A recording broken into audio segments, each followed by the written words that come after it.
자, 여러분, 오늘 우리가 함께 살펴볼 기업, 바로 최근 주식 시장에서 정말 뜨거운 감자인 LG CNS입니다.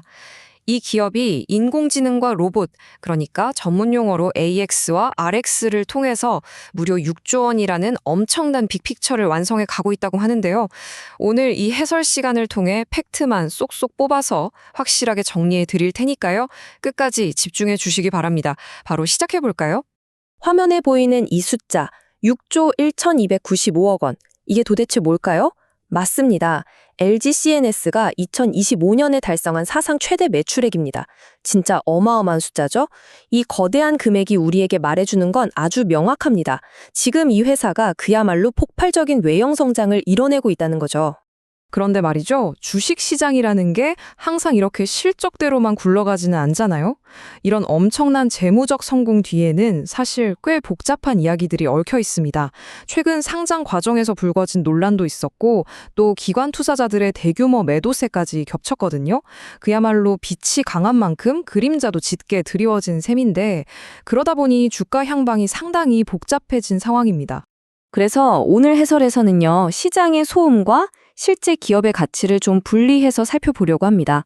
6조 원 달성의 의미부터 시작해서 성장의 핵심인 AX와 RX, 그리고 다들 궁금해하시는 중복 상장 논란과 맥쿼리 오버행 이슈, 마지막으로 향후 재무 전망까지 이 순서대로 빠르게 짚어보겠습니다. 자, 그럼 첫 번째 포인트.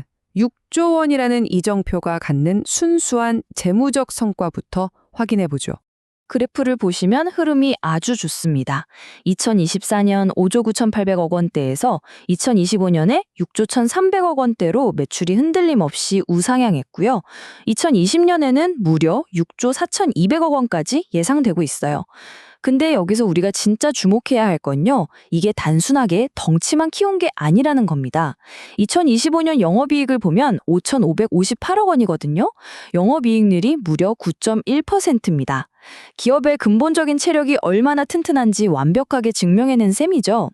그렇다면 대체 무엇이 이런 숫자를 만들어냈을까요? 두 번째 포인트, 바로 성장의 쌍두마차인 AX와 RX입니다.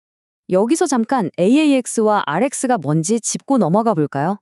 쉽게 말해서 AX는 인공지능 전환, RX는 로봇 전환을 의미합니다. 그러니까 예전처럼 수익성이 낮은 단순 IT 시스템 구축을 하던 회사에서 벗어났다는 뜻이에요. 이제는 마진이 아주 팍팍 남는 고수익, 엔터프라이즈 AI, 클라우드, 그리고 스마트 팩토리 자동화 같은 최첨단 비즈니스로 체질 개선을 완전히 끝냈다는 거죠. 한마디로 돈 버는 방식이 완전히 달라졌다는 겁니다. 이걸 가장 잘 보여주는 게 이 차트인데요. 여러분, 요즘 회사들마다 AI, 클라우드 부르짖지만 LG CNS한테 이건 단순한 마케팅 유행어가 아닙니다. 실제 매출 비중을 보면 이 두 분야가 전체의 무려 58%를 차지하고 있어요. 절반이 훌쩍 넘죠? 회사의 수익 구도 자체가 기술 중심의 고부가 가치 사업으로 완벽하게 재편됐다는 걸 눈으로 확인할 수 있는 대목입니다. 구체적인 기술 라인업을 보면 더 흥미롭습니다. 산업 현장에 딱 맞춰진 에이전트 웍스라는 플랫폼부터 로봇의 두뇌 역할을 해주는 로봇 파운데이션 모델까지 갖추고 있거든요.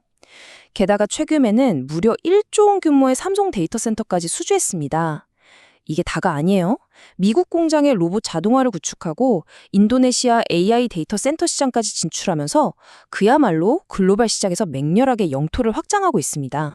자, 이렇게 기술력 좋고 돈도 잘 버는데 대체 주식시장에서는 왜 시끄러웠을까요? 세 번째 이슈, 바로 중복 상장 논란입니다.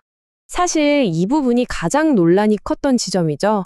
올해 2025년 2월에 LG CNS가 코스피에 직상장을 하면서 모회사인 주식회사 LG의 보유 지분율이 약 45% 수준으로 조정이 됐습니다. 그러다 보니까 시장에서는 알짜 자회사가 따로 상장해버렸네? 하면서 이른바 지주사 디스카운트 우려가 터져 나온 거예요. 이게 모회사 주가를 강하게 짓누르는 원인이 됐던 겁니다. 이걸 한국기업 거버넌스 포럼에서는 이렇게 표현했어요. 투자자들이 LG CNS에 직접 투자할 수 있는데 굳이 지주사인 LG 주식을 살 이유가 없어졌다고요. 사실 어느 쪽 말이 맞다 틀리다를 떠나서 시장의 이런 구조적인 소음과 날카로운 우려가 팽배했다는 사실 자체를 우리가 객관적으로 인지하는 게 지금의 주가 흐름을 이해하는데 아주 중요합니다. 이어서 네 번째 포인트로 넘어가 보겠습니다. 주가를 억눌렀던 또 다른 거대한 먹구름, 바로 맥쿼리 오버행 이슈의 해소 과정입니다. 주식하시는 분들이라면 오버행이라는 단어 들어보셨을 텐데요. 쉽게 말해서 주요 투자자가 들고 있는 엄청난 물량의 주식이 시장에 한 번에 확 쏟아질 수 있는 잠재적 대기 물량을 뜻합니다. 당연히 주가에는 엄청난 악재죠. 2대 주주였던 맥커니가 이 막대한 지분을 언제 팔고 나갈지 모른다는 그 공포심 자체가 단기적인 주가 하락을 부추겼던 겁니다. 하지만 다행스럽게도 이 거대한 리스크는 시간표에 따라 체계적으로 해소가 됐습니다.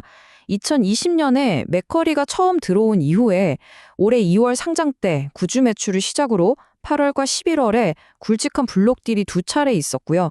그리고 마침내 2026년 1월 마지막 남은 8.3% 지분까지 싹 다 매각이 완료됐습니다. 무려 1조 원이 넘던 오버행이라는 거대한 불확실성이 마침내 시장에서 흔적도 없이 사라진 거죠. 자, 그럼 마지막 5번째 포인트, 펀더멘털에 집중한 재무 및 향후 전망을 살펴볼 차례입니다. 가장 골치 아팠던 오버행 물량이 싹 치워진 지금, 전문가들은 상황을 어떻게 보고 있을까요? 화면에 보이는 SK증권의 최근 리포트를 보면요. 회사의 흔들림 없는 펀더멘털을 고려할 때 오히려 지금의 주가 수준이 투자자 입장에서는 접근하기 굉장히 편안하고 매력적인 구간이라고 분석하고 있습니다. 한마디로 불확실성이 거치니까 진짜 가치가 보이기 시작했다는 거죠. 실제 전망치를 자세히 들여다볼까요? 표를 보시면 SK증권은 LGCNS가 2026년에 매출 6조 4,200억 원 고지를 아주 무난하게 돌파할 것으로 내다봤습니다. 이건 단순한 기대감이 아니에요. AI와 클라우드 쪽에서 터져나오는 폭발적인 산업 수요가 그대로 LGCNS의 실적으로 꽂히고 있기 때문에 앞으로도 이런 거침없는 성장이 계속될 거라는 아주 탄탄한 근거가 뒷받침되어 있는 겁니다. 자, 그럼 오늘 내용을 싹 한번 요약해 보겠습니다. 솔직히 단기적으로는 상장에 따른 피로감이나 블록딜 같은 매도세 때문에 차가운 역풍을 맞은 게 사실입니다. 하지만 긴 호흡으로 구조적인 관점에서 보면 어떨까요? AX와 RX 기술은 글로벌로 뻗어나가고 있고 지긋지긋했던 오버행은 완전히 사라졌고 두 자릿수 영업이익률이라는 따뜻한 순풍까지 돛을 빵빵하게 채우고 있습니다. 일시적인 시장의 마찰음과 기업의 구조적 성장, 이 대비가 아주 선명하게 보이시죠? 자, 오늘 해설을 마무리하면서 여러분께 한 가지 흥미로운 질문을 던져보고 싶습니다. 가장 큰 주가 하락 리스크였던 오버행이 완전히 사라졌고 AI와 로봇이 그야말로 압도적인 이익을 끌어모으고 있는 지금 이 시점, 과연 LGCNS가 오랫동안 야심차게 그려왔던 6조 원짜리 거대한 빅픽처는 드디어 마지막 퍼즐 조각을 다 맞춘 걸까요? 단기적인 시장의 우려, 그리고 흔들림 없이 전진하는 기업의 기술적 추진력, 이 사이에서 과연 어떤 쪽에 베팅할 것인지 그 해답은 오늘 이 해설을 함께해 주신 여러분의 날카로운 통찰에 맡기도록 하겠습니다. 끝까지 함께해 주셔서 정말 감사합니다.